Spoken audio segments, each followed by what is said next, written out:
అందరికీ నమస్కారం అండి. ఇవాల్టి కథ ఆమెకు అవసరాలుంటాయి. రచించిన వారు భవరాజు పద్మిని గారు. ఏమోయ్, ఆ దోశ అపసవ్య దిశలో తిప్పుతూ వెయ్యొద్దని ఎన్నిసార్లు చెప్పాను? విసుక్కున్నాడు వామనమూర్తి. అబ్బబ్బా, మీ వాస్తు కాదు కానీ వాయించేస్తున్నారు. పిండి రుబ్బేటప్పుడు, దోశలేసేటప్పుడు సవ్యమేమిటి అపసవ్యమేమిటి, టైంకి కడుపుకి పదార్థం పోయిందా లేదా అన్నదే ముఖ్యం గాని విసుక్కుంది గార్గేయి. ఆహా, చూడబోతే గడియారాన్ని గ్రహాల్ని కూడా అపసవ్యంలో తిప్పమనేటట్టున్నావే. ఎదురాడక చెప్పింది చెయ్యి ఉరిమాడు మూర్తి. అసలు మిమ్మల్ని కాదండి, మీకు వాస్తు పిచ్చి అంటించిన ఆ గవ్వర్రాజుననాలి.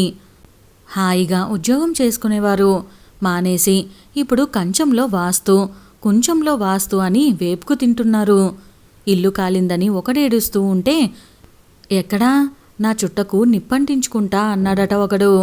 అలా మన కొంప అంటించుకోవటమే కాక ఊళ్ళో వాళ్ళ కొంపలకు స్థలాలకు కూడా సలహాలొకటి. అయ్ బాబోయ్, మీతో నా వల్ల కాదికా. అమ్మా నాన్నలు మాటకు మాట అనుకోవటం చూసి మళ్ళీ మొదలెట్టారా? అమ్మోయ్, ఆయనకు సవ్యంగా దోశలు ఆనక తీరిగ్గా వేదు గాని ముందు నాకెలాగోలా వేసి పెట్టవే. ఆఫీస్కి లేట్ అయితే మా బాసు దిక్కులు పిక్కటిల్లేలాగా తిట్లు తిడతాడు అంటూ టేబుల్ మీద కూర్చున్నాడు రామం. ఈళ్ళిల్లా మాట్లాడుకుంటూ ఉండగానే హఠాత్తుగా అత్తారింటి నుంచి వచ్చింది భార్గవి. ఆమె రామం చెల్లెలు. ఆమె వదనం చిన్నబోయి ఉంది. ఏంటే ఉరుములేని పిడుగులా ఊడిపడ్డావు? అంతా బాగేనా? ఆత్రంగా అడిగాడు రామం. మౌనంగా తలూపి సోఫాలో కూలబడింది భార్గవి.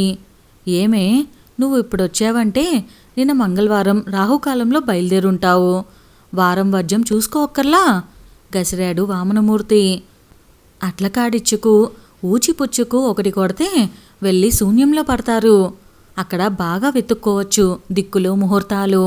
మనసులో తిట్టుకుంటూ, ఏమ్మా మంచివేళకే వచ్చావు, రా దోశలు తిందుగాని అంది ప్రేమగా గార్గేయి. మొహం కడుక్కొని వస్తానుండమ్మా అంటూ తన గది వైపుకి దారి తీసింది భార్గవి.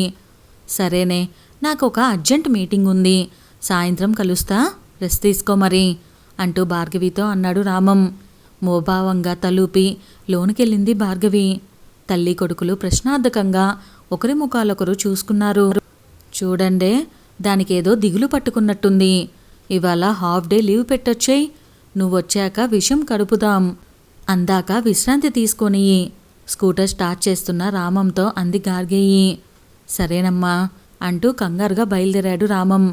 సాయంత్రం పెరట్లోని మామిడి చెట్టు కొమ్మకు వేసిన ఉయ్యాలలో కూర్చొని టీ తాగుతున్న చెల్లిని చూసి, ఎక్కేశావా నీ సింహాసనం?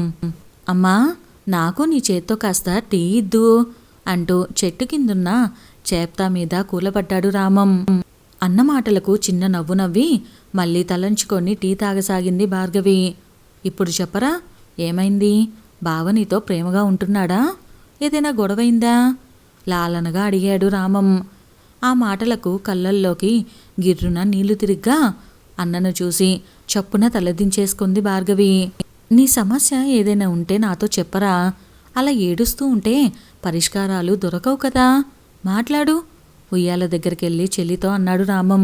ఇంతలో 2 టీ కప్పులతో వచ్చిన గార్గేయి కొడుకుతో సహా చేప్తా మీద కూర్చుంది. నెమ్మదిగా తేరుకొని ఇలా చెప్పసాగింది భార్గవి.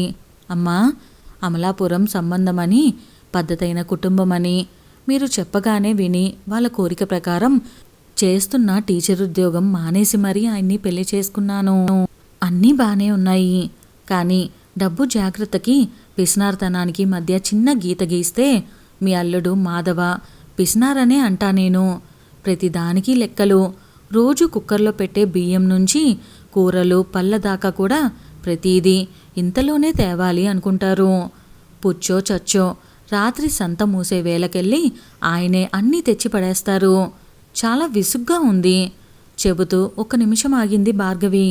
దీనిలో బాధపడేదేముందే, ఏదో ఒకటి లోటు లేకుండా తెస్తున్నాడుగా తేలిగ్గా అన్నాడు రామమ్మ. ఇక్కడే నీలాంటి మగవాళ్ళంతా మమ్మల్ని అర్థం చేసుకోలేక పప్పులో కాలేస్తున్నారు.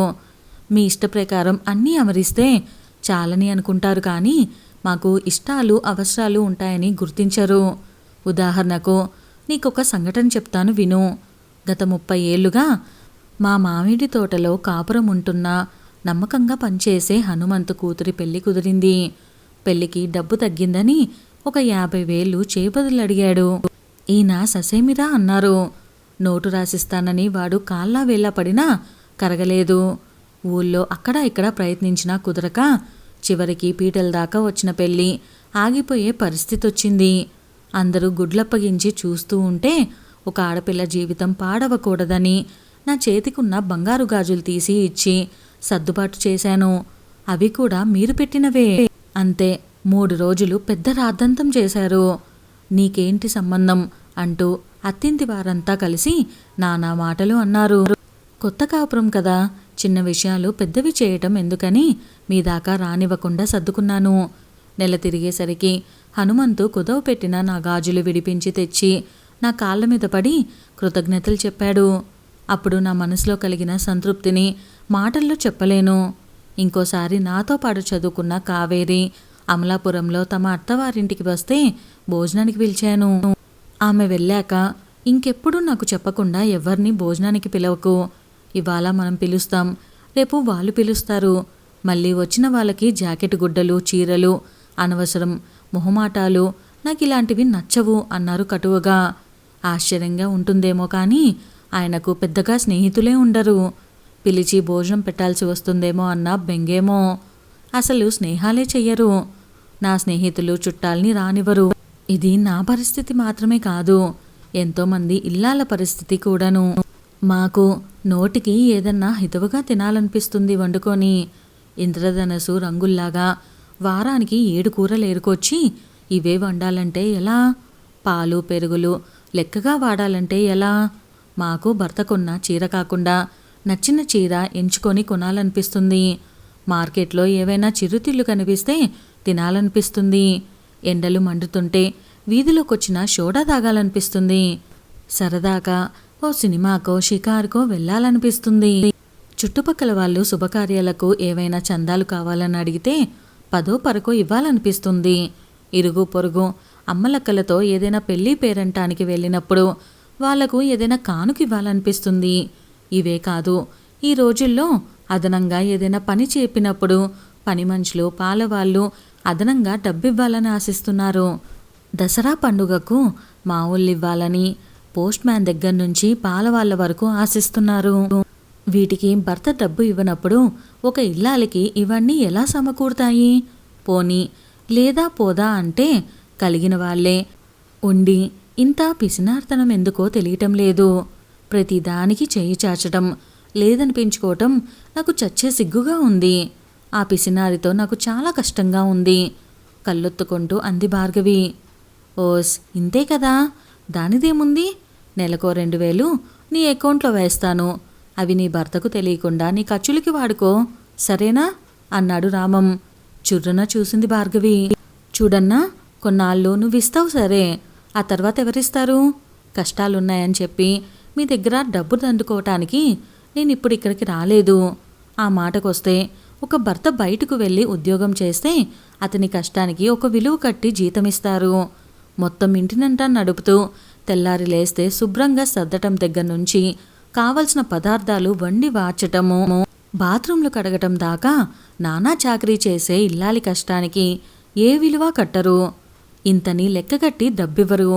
ఆమెకు అవసరాలుంటాయని గుర్తించరు. ఒక గౌరవప్రదమైన ఉద్యోగం చేస్తున్న నేను పెద్దల మాటలకు విలువిచ్చి ఈ వివాహం చేసుకున్నాను. ప్రతి భర్త తన భార్యకు ఆర్థిక సామాజిక భావ స్వతంత్రాలు ఇవ్వాలి. అప్పుడే పుట్టింట్లో వేళ్ళునుకొని మొగ్గ తొడిగిన మొక్కలా ఉన్న ఆమె అత్తింట్లో వృక్షమై పుష్పిస్తుంది. చాలామంది స్త్రీలను చూడండి, వసంతాల్లా కోటి ఆశలతో పెళ్ళై వెళ్ళినవారు శిశిరాల్లా మోడువారి యాంత్రికంగా జీవనాలు సాగిస్తూ ఉంటారు. కారణం అత్తింటి వారి నియంత్రణ, మాటిమాటికి తప్పులెంచటాలు, దెప్పి పొడవటాలు ఆమె ఆత్మలోని జీవాన్ని చంపేస్తాయి. అలా మోడులా బీడలా బతకాలని నాకు లేదన్నయ్యా. అందుకే నేనొక నిర్ణయానికి వచ్చాను. నాకు ఆర్థిక స్వతంత్రం కావాలి. అమలాపురంలో ఉన్న ఒక స్కూల్లో ఒక ఉద్యోగం చూసుకున్నాను. కానీ దానికి మీ బావ ఒప్పుకోవటం లేదు. అలాగని మీకు ఆయనకు భారంగా ఉండటం నాకు ఇష్టం లేదు. అందుకే ఆయన మనసు మారేదాకా మా ఫ్రెండ్ పనిచేస్తున్న తాడేపల్లిగూడెంలోని రెసిడెన్షియల్ స్కూల్లో చేరిపోదామనుకుంటున్నాను. వెళ్లే ముందు మీకు చెప్పిపోదామని ఇలా వచ్చాను. మీ నిర్ణయానికి కట్టుబడ్డ నాకు నిరాశే మిగిలింది. కనుక ఇప్పటికైనా నా దారి నన్ను చూసుకొనివ్వండి. దృఢమైన స్వరంతో పలికింది భార్గవి. అంత మాట అనకు భార్గవి, నువ్వు లేకుండా నేనుండలేను అంటూ అక్కడికొచ్చాడు మాధవ. అతన్ని చూసి ఆశ్చర్యపోయారంతా. భార్యాభర్తలిద్దరూ ఉద్యోగాలు చేస్తే పుట్టే పిల్లల ఆలనా పాలన సరిగ్గా లేక పిల్లలు మానసికంగా రుగ్మతలతో నలిగిపోవటం నా మిత్రుల కుటుంబాలలో చూశాను. అందుకే ఇంటి పట్టున ఉండే భార్య కావాలనుకున్నాను. అనవసర పరిచయాలు, హోదా, క్లబ్బులు, పబ్బులు దాకా వెళ్లడంతో జీవితాలు నాశనం అవ్వటం మనం చూస్తూనే ఉన్నాము. అందుకే అందరితో తక్కువ కలుస్తాను. అప్పులిచ్చి మా తాత ఆస్తులన్నీ హులక్కి కాగా ఆ కుటుంబం ఆర్థికంగా చితికిపోయింది. అందుకే ఎవరికీ అప్పులివ్వకూడదన్న సిద్ధాంతం పెట్టుకున్నాను. డబ్బు మనిషిని ఆడిస్తుంది కనుక జాగ్రత్తగా ఉంటే మన భవిష్యత్తు అవసరాలకు పనికొస్తుందని ఇన్నాళ్ళు అనుకున్నాను. నా జీవిత అనుభవాల వలన నేను ఈ పద్ధతి అలవర్చుకున్నాను. కానీ నేనేమీ రాక్షసుడిని కాను. మిగతా విషయాల్లో నేను ప్రేమగానే ఉంటానని నీకు తెలుసు. కానీ నా పొదుపు నిన్ను ఇలా బాధ పెడుతుందని, నువ్వు ఇలాంటి తీవ్రమైన నిర్ణయాలు తీసుకునేలా చేస్తుందని నీ మాటలు వినేదాకా నాకు తెలియలేదు. నాకే కాదు, ఆ మాటకొస్తే పాతకాలం పద్ధతిలో తల్లిదండ్రులు నియంత్రణలో పెరిగిన చాలామంది మగవాళ్లకు ఇంత ఆలోచన ఉండదు. భగవంతుని దయ వల్ల ఇప్పటికే నేను తగినంత పొదుపు చేయటంతో మనకు డబ్బుకి ఏమీ లోటు లేదు. ప్రాణంగా ప్రేమించే నిన్ను ఆనందంగా ఉంచటానికి నేనేమైనా చేస్తాను. ఇక నుంచి మన మామిడి తోట, కొబ్బరి తోటల లెక్కలు నువ్వే చూసుకో. ఆ డబ్బంతా నీ బ్యాంకు ఖాతాలో జమయ్యేలా చేస్తాను. అంతేకాక సెంటర్లో మనకున్న షాపుల అద్దె కూడా నీకే చెల్లించేలా చూస్తాను. నీకు కావాల్సినట్లుగా వాడుకో, లెక్కలడగను. ఇకపై ఎటువంటి నిబంధనలు ఉండవు. నా మాట విని ఒక 2-3 నెలలు చూడు. ఇబ్బందులుంటే నాతో మనసిప్పి చెప్పు. అప్పటికీ నీకు ఉద్యోగం చేయాలనిపిస్తే అమలాపురంలో నీకు నచ్చిన స్కూల్లో చేరు. మా వంశానికి నువ్వు ఒక దివ్యలాగా ఫలపుష్పాలతో కలకల్లాడే మహావృక్షంగా ఉండాలని భావిస్తున్నాను. ఇకపై నిన్నెప్పుడూ బాధించను. ప్లీజ్ నన్ను వదిలి ఎక్కడికి వెళ్ళకు. నేను భరించలేను. భార్గవి కూర్చున్న ఉయ్యాల దగ్గరకొచ్చి మోకాళ్ళపై కూర్చొని అభ్యర్థనగా కన్నీళ్లతో ఆమె కళ్ళల్లోకి చూస్తూ అన్నాడు మాధవ. సరేనండి, అలాగే వస్తాను. ఎలాగో వచ్చాం కదా, 2 రోజులుండి వెళ్దాము అంది భార్గవి భర్తను ఒడిలో పొదువుకుంటూ. వాళ్ళిద్దరినీ మురిపెంగా చూసుకుంటున్న తల్లి కొడుకులు, ఏమేవ్ కాలిజోళ్ళు తూర్పు వైపుకు విప్పినా ఆ తలకమాసిన వెదవెవరు? ఎవడొచ్చాడింటికి అంటూ లోనకొచ్చి అల్లుడిని చూసి అవాక్కై నిల్చున్న వామనమూర్తిని చూసి పగలబడి నవ్వసాగారందరూ. ఇదండి వాళ్ళ మన కథ. కథ నచ్చితే వీడియోని లైక్ చేయడం అస్సలు మర్చిపోకండి. ఇంకా మన ఛానల్ని ఎవరైనా సబ్స్క్రైబ్ చేసుకోలేదా, వెంటనే సబ్స్క్రైబ్ చేసుకొని బెల్ ఐకాన్ని క్లిక్ చేసేయండి. Stay tune. Thank you.